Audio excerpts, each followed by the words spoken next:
ಐಪಿಎಲ್ನಲ್ಲಿ ಇಂದು ನಡೆಯಲಿರುವ Lucknow super Giants ವಿರುದ್ಧದ ಪಂದ್ಯವು RCB ಪಾಲಿಗೆ ಮಹತ್ವದಾಗಿದೆ.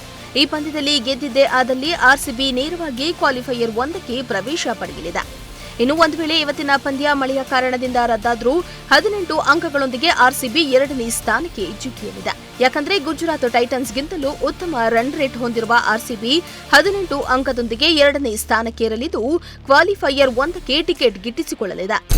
ನಿನ್ನೆ ನಡೆದ ಪಂದ್ಯದಲ್ಲಿ ಮುಂಬೈ ಇಂಡಿಯನ್ಸ್ ವಿರುದ್ಧ ಪಂಜಾಬ್ ಕಿಂಗ್ಸ್ 7 ವಿಕೆಟ್ಗಳ ಭರ್ಜರಿ ಗೆಲುವನ್ನು ಕಂಡಿದೆ. ಈ ಮೂಲಕ ಅಂಕಪಟ್ಟಿಯಲ್ಲಿ ನಂಬರ್ 1 ಸ್ಥಾನದೊಂದಿಗೆ ಪ್ಲೇ ಆಫ್ಗೆ ಲಗ್ಗೆ ಇಟ್ಟಿದೆ.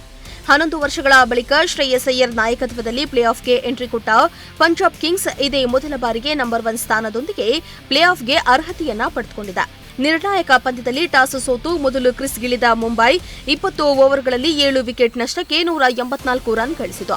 ಈ ಗುರಿಯನ್ನ ಬೆನ್ನಟ್ಟಿದ ಪಂಜಾಬ್ 18.3 ಓವರ್ಗಳಲ್ಲಿ 3 ವಿಕೆಟ್ ನಷ್ಟಕ್ಕೆ 187 ರನ್ ಅನ್ನ ಚರ್ಚಿ ಗೆಲುವನ್ನ ಸಾಧಿಸಿತು. ಈ ಪಂದ್ಯದ ಮುಕ್ತಾಯದೊಂದಿಗೆ ಉಭಯ ತಂಡಗಳು 18ನೇ ಆವೃತ್ತಿಯ ಲೀಗ್ ಸುತ್ತಿನ ಪಂದ್ಯಗಳನ್ನು ಮುಕ್ತಾಯಗೊಳಿಸಿವೆ. ಕನ್ನಡಿಗ ಕರುಣ್ ನಾಯರ್ 8 ವರ್ಷಗಳ ಬಳಿಕ ಭಾರತ ಟೆಸ್ಟ್ ಕ್ರಿಕೆಟ್ ತಂಡಕ್ಕೆ ಮರಳಿದ್ದಾರೆ. 2016ರಲ್ಲಿ ಇಂಗ್ಲೆಂಡ್ ವಿರುದ್ಧ ಚೆನ್ನೈನಲ್ಲಿ 303 ರನ್ ಗಳಿಸಿ ವೀರೇಂದ್ರ ಸೆಹ್ವಾಗ್ ನಂತರ ಟೆಸ್ಟ್ ಕ್ರಿಕೆಟ್ನಲ್ಲಿ ತ್ರಿಶತಕ ಸಿಡಿಸಿದ 2ನೇ ಭಾರತೀಯ ಆಟಗಾರನಾಗಿ ಕರುಣ್ ಗುರುತಿಸಿಕೊಂಡಿದ್ರು. ಆದರೆ ನಂತರದ ದಿನಗಳಲ್ಲಿ ಭಾರತ ತಂಡದಲ್ಲಿ ಸ್ಥಾನವನ್ನ ಕಳೆದುಕೊಂಡು ದೇಶೀಯ ಕ್ರಿಕೆಟ್ನಲ್ಲಿ ಮಾತ್ರ ಸಕ್ರಿಯರಾದರು. ಇದೀಗ ಮತ್ತೆ ಕನ್ನಡಿಗ ಕರುಣ್ ನಾಯರ್ ಭಾರತ ತಂಡಕ್ಕೆ ಮರಳಿರುವುದಕ್ಕೆ ಅಭಿಮಾನಿಗಳು ಸಂತಸವನ್ನ ವ್ಯಕ್ತಪಡಿಸಿದ್ದಾರೆ. ಭಾರತದ ಶೂಟರ್ ತೇಜಸ್ವಿನಿ ಅವರು ಐಎಸ್ಎಸ್ಎಫ್ ಜೂನಿಯರ್ ವಿಶ್ವಕಪ್ ಶೂಟಿಂಗ್ ಸ್ಪರ್ಧೆಯಲ್ಲಿ 25 ಮೀಟರ್ ಪಿಸ್ತೂಲ್ ಸ್ಪರ್ಧೆಯಲ್ಲಿ ಅದ್ಭುತ ಪ್ರದರ್ಶನ ನೀಡುವ ಮೂಲಕ ಚಿನ್ನದ ಪದಕವನ್ನ ಗೆದ್ದಿದ್ದಾರೆ. 8 ಸ್ಪರ್ಧೆಗಳ ನಡುವೆ ನಡೆದ 5 ಶಾಟ್ಗಳ ಫೈನಲ್ನಲ್ಲಿ ತೇಜಸ್ವಿನಿ ಒಟ್ಟು 31 ಅಂಕ ಗಳಿಸಿ ಶ್ರೇಷ್ಠತೆ ಮೆರೆದಿದ್ರು.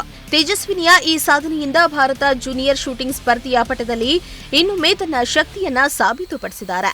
ಅವರ ನಿರಂತರ ಅಭ್ಯಾಸ ಹಾಗೂ ಗಮನದ ಶ್ರದ್ಧೆಯ ಫಲವಾಗಿ ಈ ಮೆರುಗು ದೊರಕಿದೆ. 4 ರಾಷ್ಟ್ರಗಳ ಜೂನಿಯರ್ ವನಿತಾ ಹಾಕಿ ಸರಣಿಯ ದ್ವಿತೀಯ ಪಂದ್ಯದಲ್ಲಿ ಭಾರತದ ತಂಡ ಉರುಗ್ವೆ ವಿರುದ್ಧ ಉತ್ತಮ ಪ್ರದರ್ಶನ ನೀಡಿ 3-2 ಗೆಲುವುಗಳಿಂದ ಜಯ ಸಾಧಿಸಿದೆ. ಈ ಜಯದೊಂದಿಗೆ ಟೂರ್ನಿಯಲ್ಲಿ ಭಾರತದ ಮಹಿಳಾ ತಂಡದ ಆರಂಭ ಮತ್ತಷ್ಟು ಬಲಿಷ್ಠವಾಗಿದೆ. 21ನೇ ನಿಮಿಷದಲ್ಲಿ ಭಾರತೀಯ ಆಟಗಾರ್ತಿ ಸೋನಂ ಭಾರತದ ಪರ ಮೊದಲ ಗೆಲುವನ್ನ ಬಾರಿಸಿ ಪಂದ್ಯವನ್ನ ಸಮಬಲಕ್ಕೆ ತಂದ್ರು.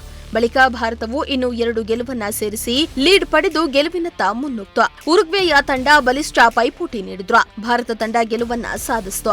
ಭಾರತ ತಂಡ ಇಂದು ಆತಿಥೇಯ ಅರ್ಜೆಂಟೀನಾ ವಿರುದ್ಧ ಕಠಿಣ ಪಂದ್ಯವನ್ನ ಎದುರಿಸಲಿದೆ.